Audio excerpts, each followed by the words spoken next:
The Wild West is famous for its outlaws, gunfights, and brave sheriffs. But did you know some of its strange old laws still exist today? Believe it or not, there are real laws that ban things like riding camels on highways or eating frogs that lost a jumping contest. These weird rules might sound funny, but they're still in the books. Here are some shocking and controversial facts that will change everything you thought you knew about the Old West. So let's take a fun ride through the strangest Wild West laws that still exist today. But first, if you enjoy our content about Native Americans and the Old West, remember to hit the subscribe button and turn on the notification bell so you will be the first to see our new updates. Thanks for joining us once again. Let's begin. Now you may be wondering, why would anyone ban something as innocent as a snowball fight? Did someone get hit in the face and declare revenge through legislation? History does not provide a clear answer, but there are a few theories. One idea is that snowball fights were becoming too intense. Imagine a bunch of kids, possibly some mischievous adults, launching snowballs with rock-hard precision at windows, horses, and unsuspecting pedestrians. At a time when glass was expensive and horses were easily spooked, these snowy projectiles could cause actual damage. Nobody wanted to replace a broken window just because a kid had excellent aim. Another theory suggests that lawmakers had nothing better to do that winter. After all, the 1820s were a simpler time.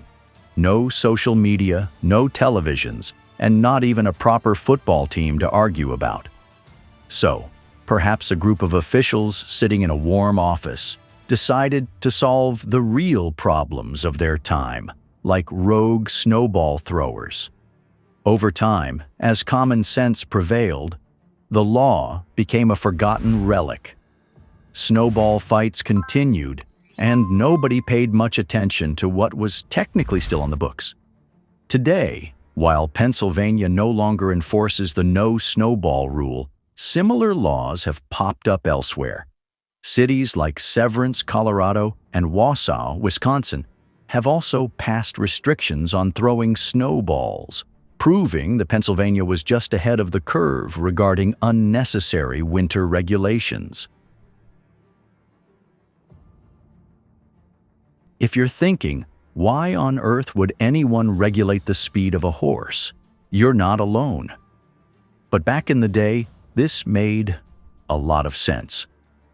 Long before cars took over the roads, horses were the main way people got around. And just like today's aggressive drivers who think stop signs are mere suggestions, a few cowboys always treated the town's main street like their personal racetrack. Fast-moving horses could easily spook pedestrians, crash into wagons, or sometimes even trample an unlucky chicken. A serious offense if that chicken belonged to the wrong person. Town leaders quickly realized they needed to do something about these reckless riders, so they did what lawmakers do best: passing a law. Thus, the 10-mile-per-hour horse speed limit was born. Now, why 10 miles per hour? Why not 5 miles per hour? Or 20? Who decided on this very specific number? The answer comes down to a mix of safety and practicality. A horse walking at a relaxed pace moves around 4 miles per hour, while a trotting horse can reach 8 to 10 miles per hour speeds. Once a horse starts galloping, though, it can easily exceed 25 miles per hour, which in the middle of a crowded town is essentially the 1800s version of street racing. So, lawmakers likely settled on 10 miles per hour as the golden middle ground. Slow enough to prevent chaos, but fast enough that cowboys wouldn't complain too much about being forced to ride at a crawl. That being said, it's not like they had speedometers back then. It's hard to imagine some poor sheriff standing on the side of the road with a pocket watch, timing a horse's speed like a 19th century traffic cop. Instead, Enforcement of this law was probably based on judgment calls. If a horse kicked up too much dust or made townsfolk dive out of the way, the rider would get in trouble. You'd think that once cars replaced horses, these laws would have disappeared. But nope. Many speed limit laws are still technically in place today, mainly because no one ever bothered to remove them. Laws, much like your grandma's ancient fruitcake recipe, have a way of sticking around long after they're useful. Since legal codes get updated only when necessary, minor old laws, like a horse speed limit, sit there, gathering dust in legal books. Of course, no one's enforcing this law today, but the fact that it's still on the books means that, technically speaking, you could still be fined for galloping too fast through town.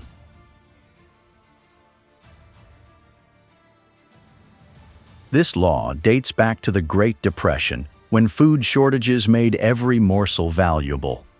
People did not have the luxury of wasting food, and laws were passed to ensure that no one casually tossed away something as precious as an egg.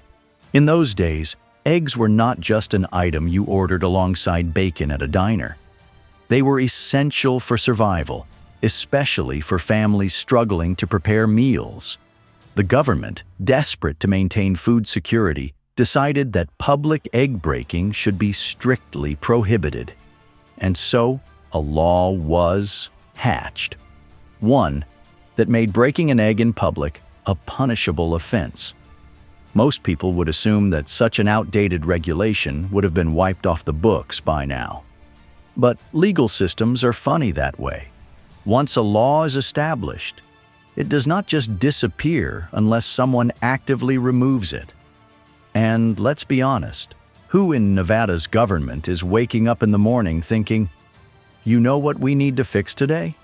That egg-breaking law from the 1930s? Like many bizarre and forgotten laws, this one has remained because no one has bothered to challenge or repeal it. It is not enforced, of course, because modern Nevada has bigger concerns. Between regulating the bright lights of Las Vegas, managing its sprawling deserts, and ensuring its tourists do not get lost chasing mirages, the state has no time to police egg-related crimes. The odds of someone being dragged to court for an egg-related mishap are about as likely as a chicken winning a poker game on the Vegas Strip. However, if a particularly grumpy official wanted to enforce it, they could theoretically do so.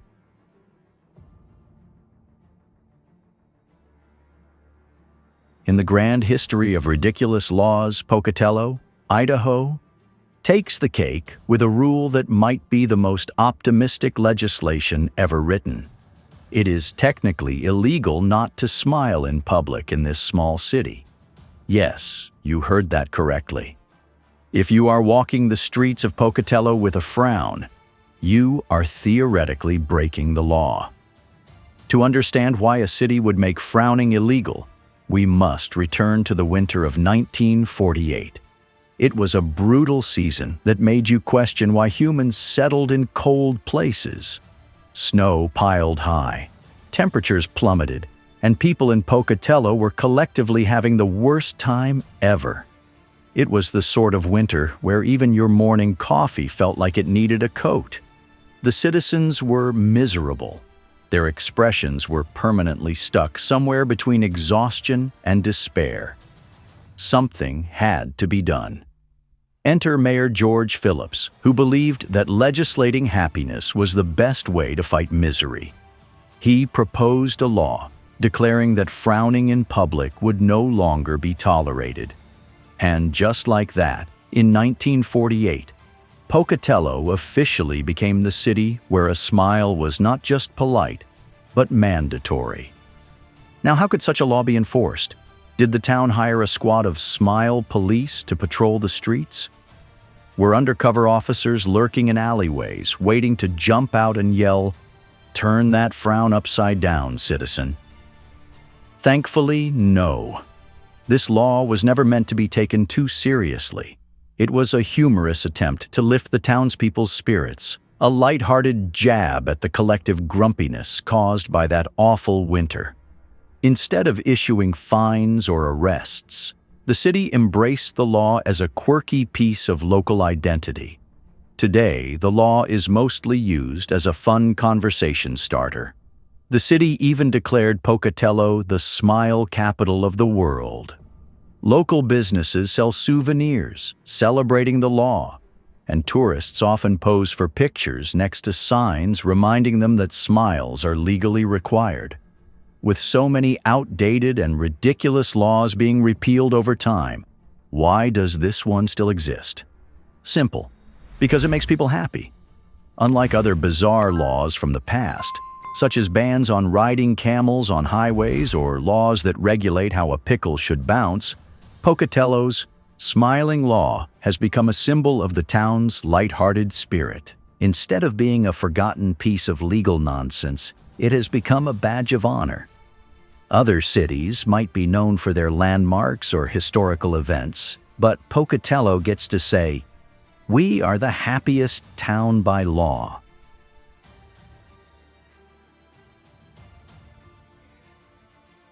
To understand why this law existed on Earth, we must take a trip back to the early 1900s. Strict religious traditions heavily influenced the United States, and Sunday was considered a sacred day of rest and worship. Many states enacted blue laws designed to free Sunday from unnecessary work or immoral behavior. These laws restricted everything from business operations to alcohol sales. Apparently, at some point, someone decided that indulging in an ice cream cone was just a little too sinful for the Lord's Day. But why specifically ice cream? You could still eat ice cream out of a cup or a bowl. The problem was the cone.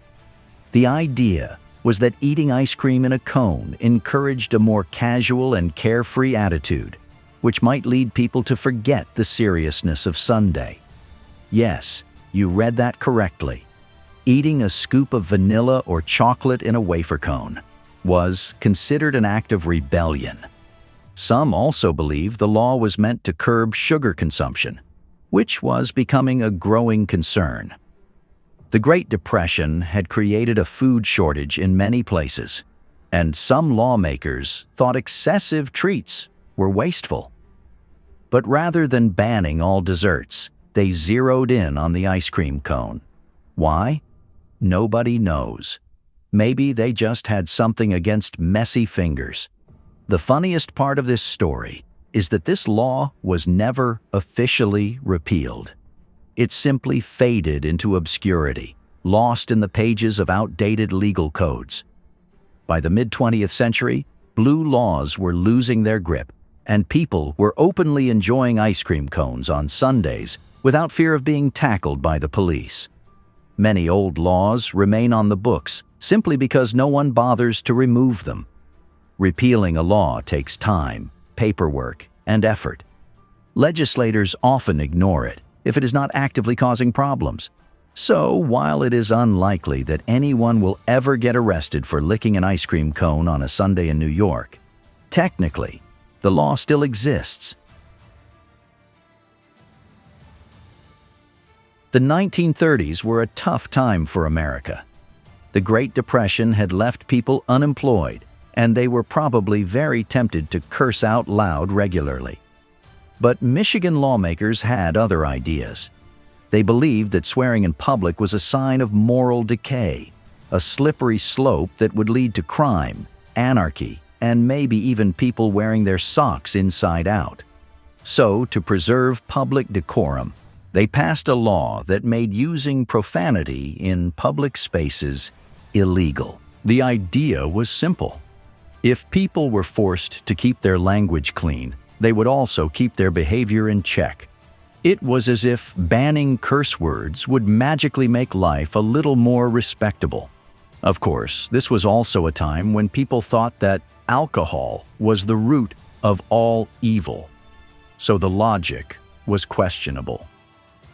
What exactly happens if you break this ancient law? Technically, if caught swearing in public, you could be charged with disorderly conduct and face a fine. But do not worry. It is not like Michigan has officers patrolling the streets with notepads, listening for bad language, and handing out tickets whenever someone curses at their malfunctioning car. In reality, the law is rarely enforced. The last time someone got in trouble was in 1999, when a canoeist fell into a river and let out a stream of expletives.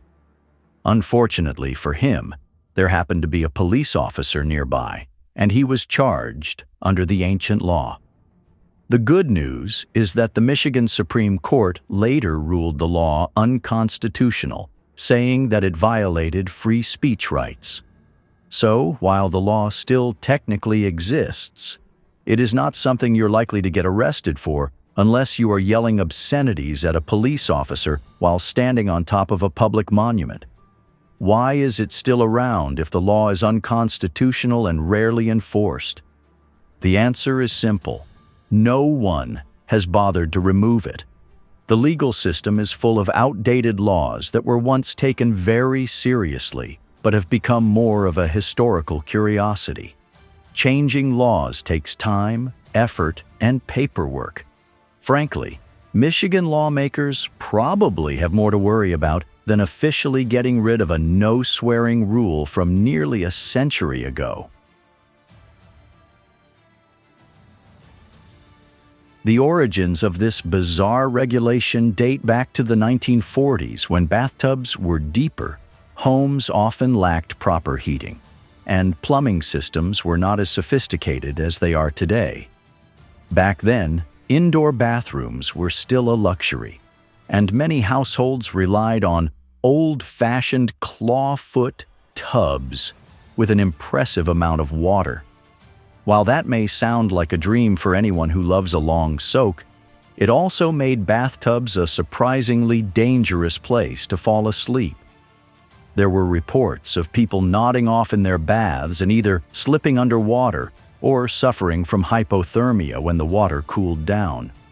In some cases, individuals who lived alone were found hours later, having drowned after dozing off in the tub.